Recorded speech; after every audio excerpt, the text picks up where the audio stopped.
কাজকর্মের মিল কারখানা সবই এখন বন্ধ, টাকা পয়সার খালি পকেট, কপাল হলো মন্দ। আম্মা আব্বা সকল জনে থাকতো যখন চেয়ে, টাকা পাঠাইতাম মাস শেষে খুশি হতেন পেয়ে। অনেক বায়না শোনা যেত ভাইয়ের জন্য শার্ট, বাবা যাবেন ডাক্তারখানায় অসুস্থ হয়েছে হার্ট। বোনের লাগবে জামা কাপড়, মায়ের লাগে শাড়ি, বউ করতেন আনা গোনা যেতে বাপের বাড়ি। ছেলের বায়নায় সব হয়েছে সাইকেল লাগে তার, পরিবারে যত দেখাশোনা আমার ছিল ভার। এই ছিল আমার পরিবারে চলার যত লিস্টি, মাথার ঘাম পায়ে ফেলে যে করেন প্রবাসীর সৃষ্টি।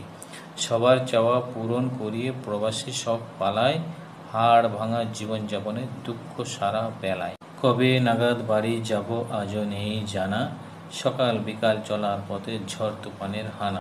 যেই দিন আমি যেতে পারবো আমার মায়ের বুকে, পেট ভরিয়ে ভাত খাবো, থাকবো অনেক সুখে।